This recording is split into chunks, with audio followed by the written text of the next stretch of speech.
Hi, I'm Anna Smith Spark, and I'm reading the first chapter of A Woman of the Sword. Lyde! The voice is so desperate.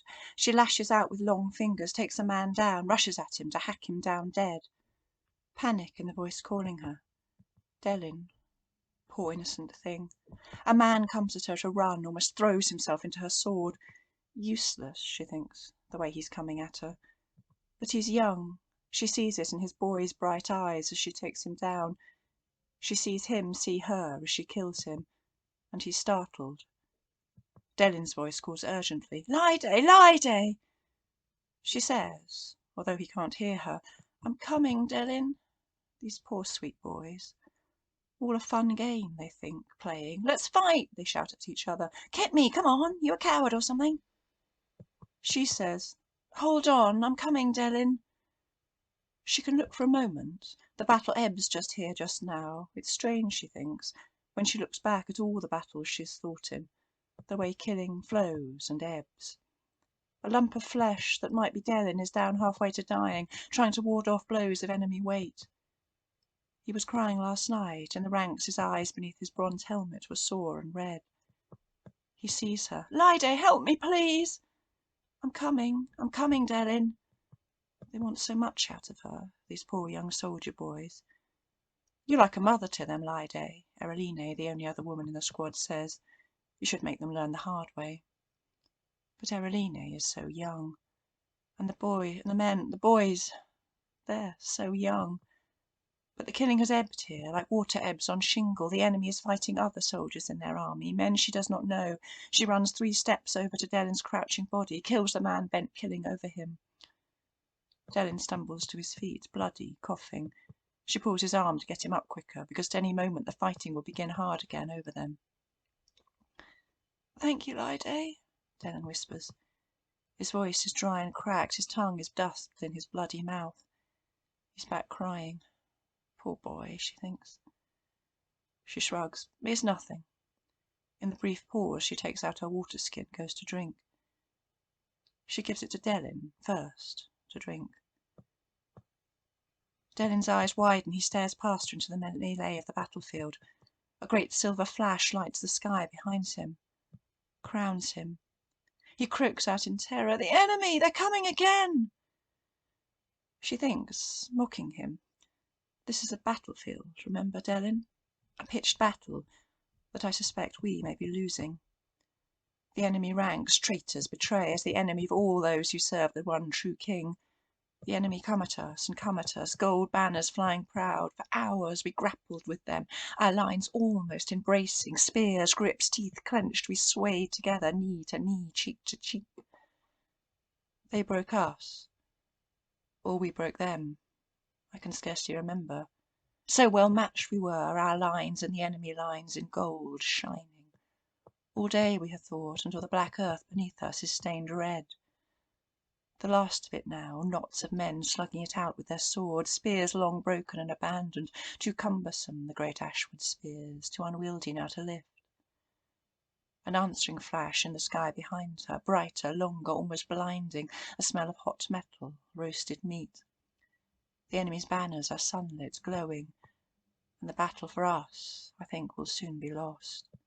"They're coming, Lyde!" Delin cries out again. 10 of them, maybe. 10 hard bronze men, eyes blazing. Gold badges that sing out their treachery to everything Lyde is. They come straight at Lyde and Delin. Red cloaks, red nodding horsehair plumes in their red helmets. Veterans and masters of this last stage of the fighting. A hard enemy voice roars, "The leader there! Get him!" She realizes, as their swords reach for her, that by him, the leader, the enemy means her, Lyde. "Lyde!" Delin shrieks out. She thinks, "I told you, I warned you, Delin, we are losing." A great 2-handed blade takes the boy down beneath it. His teeth gnaw the black earth, the light hisses from his body, cold silence claims him. She can think, briefly, "Oh, poor sweet Delin." And anger. "I saved his life, I gave him the last of my water, I killed 3 men to save him. But now he's dead. I'll be revenged on the man who killed him. The two-handed sword swings towards her, dripping blue fire. A huge man, all of bronze and iron. Spittle on his mouth, his lips are parted, panting. His cheeks are flushed. She is disgusted after the boy's dying fear. But she knows, sees, as the enemy squares up to her, that she also is flushed, eager, panting. Her own excitement disgusts him. Bronze eyes stare down at her. She stands in her enemy's shadow, bronze weight between her and the sun, bronze mouth smiling. He's killed beside the man beside her, young, strong, a bull calf, muscles flexed. Kill this greying woman easy as breathing. The two-handed sword swings. Crash. Music, blue sparks, silver ripples, red light gleaming. Their swords meet. Briefly, she can see herself outside of herself, a shining weight of bronze, fine armour, sweating, dancing, so much blood on her sword, blood splashing her face. Triumphant. She can see it like a story, the flow of her arms, her blade flowing, her feet twist in the dark earth, this perfect moment. Blood hangs in the air before her. She was born, she thinks, to do this. She is so good at this. Her sword is alive in her hand. She strikes out. Iron clashes against iron. Iron clashes against bronze. He is good at this also, and that makes her heart leap. The world is spinning around her in fire. She is more alive than she can imagine. She cannot think what she is doing in this bright moment, but she feels how fine everything is. She shouts in triumph. And he moves, and she moves. Their blades ring and ring. He is panting, and now he is gasping, grunting, because he is afraid she can kill him. His sword almost cuts her. She flinches, skips, her feet trample down on Delyn's blood. Her sword almost cuts him. He is so alive. She is so damned good at this. And the man is dead. And another man is dead. And another man is dead. Lyde! The battle's fading now. Ebb tide of hope and life. A voice, shaky, uncertain still, shouts, "Victory!" Another, pale, hesitant, calls out, "Have we won?" A shudder of disappointment, in her, in the voice calling, "Is that the end of it? We have to stop." Cease to be these great godlike powers of iron and bronze. She, Lyde, wipes sweat from her lips, looks around her hoping for more fighting.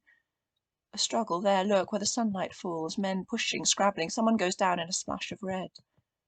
Lyde runs towards it. Big, glorious men still fighting. Gold badges. Enemies, traitors, throws herself at them. I'm so good at this, so alive. I don't want this moment to end.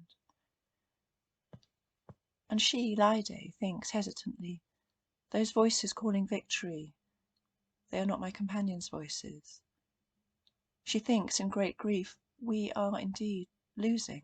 All I am, all I can be, brilliant, bright Lyde the soldier. But it's lost now. The enemy is claiming the battle as won. Traitors against everything I have fought for these 10 long, sweet years. Such grief. Fears, anxieties, other parts of her life come back to her. If I am not a soldier for the king? She hacks and swings at the enemy still fighting. She can hear at a distance her own voice scream at them. She presses forward, sword raised, smiling. Red light cast on her face. They cower before her, fear her. She is the star that marks the coming of winter, brings the snowfall, death from cold and hunger in dark nights. She is the storm in the high mountains. She thinks, we are lost, my comrades are dead around me, but I, Lyde, I can still be a warrior. I will not cease from the fighting. Behind her, distant somewhere, she can hear another young man's voice calling her name. It sounds familiar, sweet, lisping, rainwater and apple blossom and bird song. Almost, almost. She turns her head to answer. We've lost, the voice calls, grieving, and she wants to go to it, comfort it, the voice she cares about far more than almost anything else. Like a mother to them, Lyde. She shakes her head. She is imagining it, she thinks. The woman that voice is calling is far away. And think of Delin, she thinks, struggling in her mind to remember his name, poor young boy. I went to help him, and a moment later he was dead. She drives herself harder into her enemies. She fights alone. Alone, undefeated, she, Lyde, the soldier, will kill them. A man swims in the blood before her. Gold badge, gold sunlit banner. She nods at him, beckons him. They approach to kill each other. His armour is battered, his sword is strong. His young man's eyes searched her face, disgusted. She raises her blade at him. Traitor, betrayer, enemy of her army and her king. Her sword is hot in her hand, hungry. A growl of rage builds in her throat. If we've lost, if I'm no longer a soldier in the true king's army, I think my heart will break. The gold badge shines for the enemy's victory. Revolting. She lunges forward to kill him, spittle on her lips. The enemy soldier is young, handsome in his armour. Blood slicks across his fine-carved face. In defeat, even, the brief victory of killing him. He is looking at her, confused. She looks in confusion, back at him. Trumpets are blowing to mark the enemy victory. The enemy soldier before her lowers his sword, hesitant. His hair, his skin, his eyes, this young man, this enemy, traitor, lump of meat to hack down and kill. Mother, the enemy soldier says.